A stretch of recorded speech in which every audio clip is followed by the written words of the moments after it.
o que nós lemos, não é, num corpus chamado Novo Testamento, 27 livros, nada mais são do que memórias dos bispos do século IV e do século V, sobre quem eles são e por que eles têm tanto poder. E assim, outra questão que surge aí sobre esses registros do Novo Testamento é de que os apóstolos teriam escrito ali, Mateus, Lucas, Marcos, João, aquilo que eles viram. Isso também é questionável, né, André? De que quem escreveu os textos ali perambularam com Jesus.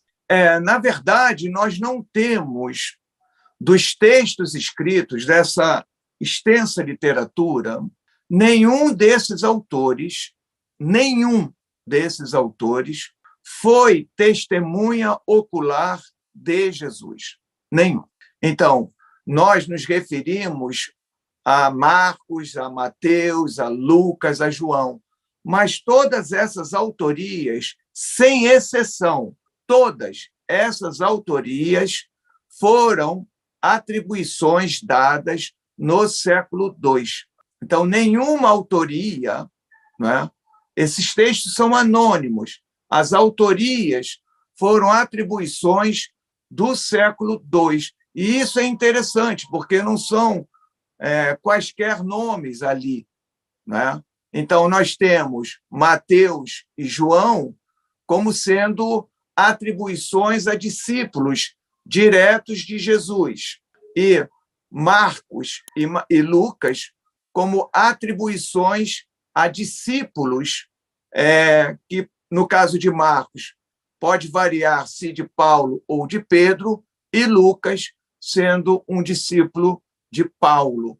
Portanto, os autores do século II, particularmente Irineu de Lyon, na sua obra Contra as Heresias, ele é um desses autores que vai atribuir essa autoria a esses indivíduos. Mas você também tem um pouquinho antes de Irineu está escrevendo em torno do ano 180, mas um pouquinho antes, meados do século II, um autor chamado Justino, né, muito importante, numa obra chamada Contra Trífon, ele faz uma pequena citação, não é, do evangelho que ele diz ser de Pedro. E o que ele cita, não é encontrado no chamado Evangelho de Marcos.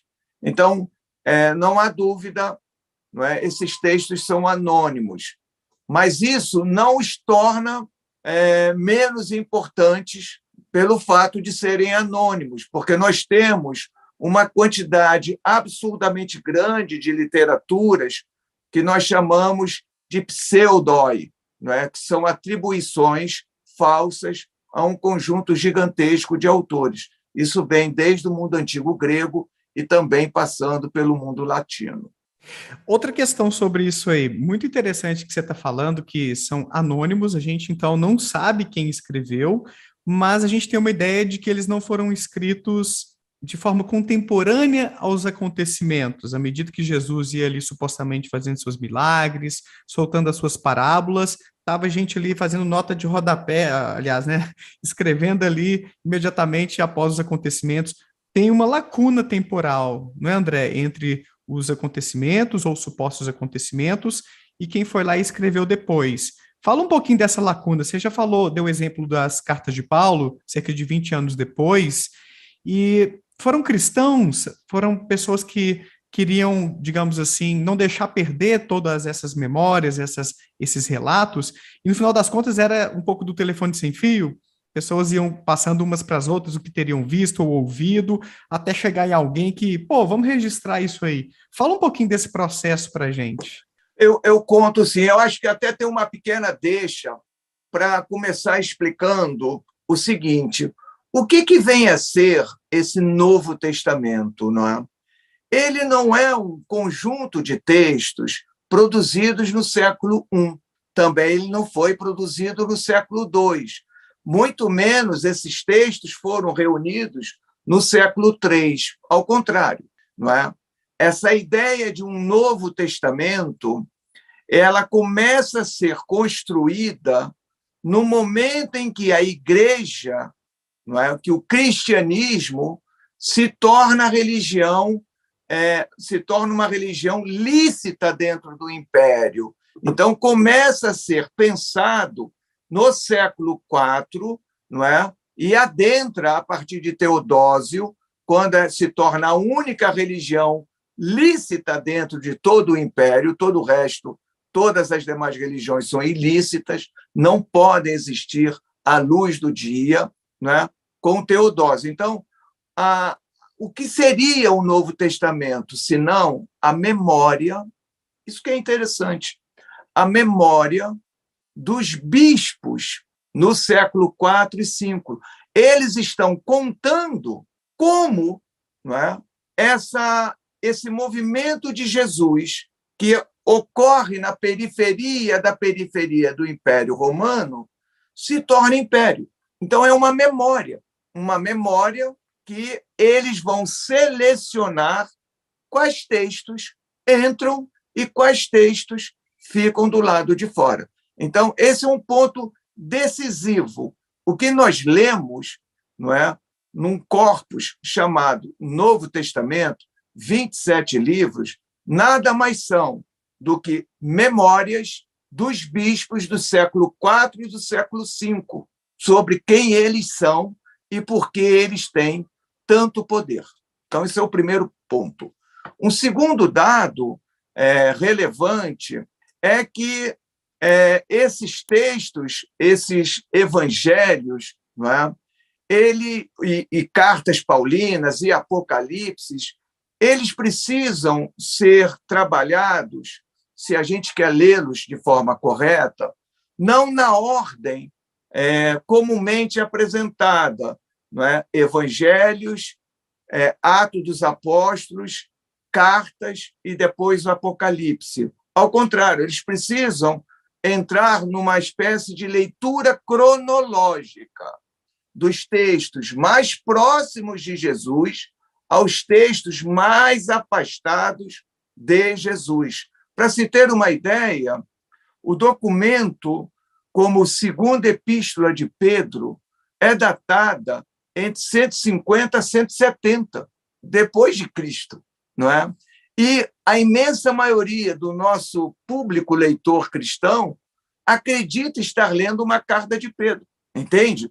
Então, os nossos textos não são produzidos por testemunhas oculares, não é? Mas isso não quer dizer, eu insisto, porque a gente vai ter oportunidade de dar exemplos, de que eles não contêm elementos que falem sobre Jesus, não é? Há, sim, possibilidades muito reais, metodologias muito bem construídas, não é? Que falam sobre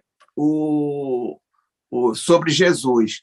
E um outro aspecto, se você ainda me permite, que eu estou até me alongando muito, não, fica à vontade, assim, André.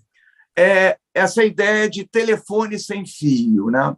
Isso eu quero já pontuar, porque a vanguarda da produção de conhecimento, de dados, de informações sobre Jesus, não são os textos. A vanguarda é o que eu chamaria, né, as experiências cotidianas de milhares de indivíduos que produziram, nas suas oralidades, não é, uma pleiade de informações sobre Jesus. Não de Jesus, mas sobre Jesus. Então, quando os textos fixam determinadas informações, não é? Essas informações já são retaguardas, já são caducas. Por quê? Porque a oralidade, não é o motor da bacia mediterrânea antiga, não é? Então, o chamado telefone sem fio, tal como crianças, nós brincamos, o indivíduo primeiro passa uma mensagem, todo mundo comumente sentado no meio-fio da rua, não é? E aquilo vai de ouvido em ouvido, numa silenciosa informação, até que, coitado, chega lá no último com uma informação totalmente perdida. Então, Nesse caso, nós sabemos que era intencional, não é, modificarmos as informações a fim de que o último coleguinha lá jamais deixasse de ser o último, ficaria lá, não é, eternamente de castigo. Mas, no nosso caso, o que nós temos são, por diferentes vias, não é, centenas de milhares de informações orais sendo produzidas, não é, muitas dessas informações, não é, hoje absolutamente perdidas, mas centenas delas sistematizadas em formas escritas.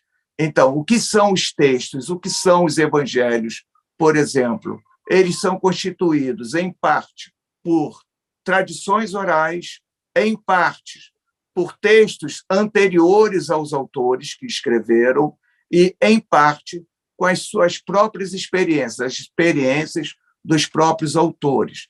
Então, nós encontramos 3 conjuntos de documentos contidos. Quando eu pego o Evangelho de Mateus, Mateus leu Marcos e o Evangelho o quê? Então, está aqui. Mateus trabalhou com um conjunto grande de tradições orais e Mateus agregou as suas próprias crenças sobre Jesus. Então, é algo que, do ponto... A ciência, Gontijo, ela é fantástica, sabe? Porque nós somos capazes de produzir um conjunto muito interessante, muito rico de informações, né? Se tivéssemos que pegar um evangelho desse e abri-lo, a gente faria festa, mas aí vai tomar muito tempo. E aí, bom ou não, aqui é o Daniel Gontijo, espero que você tenha curtido esse corte. Clica aqui para ver a live completa lá no meu canal principal e para ver mais vídeos nessa pegada, não deixa de se inscrever por lá e por aqui também. Um abraço, tchau!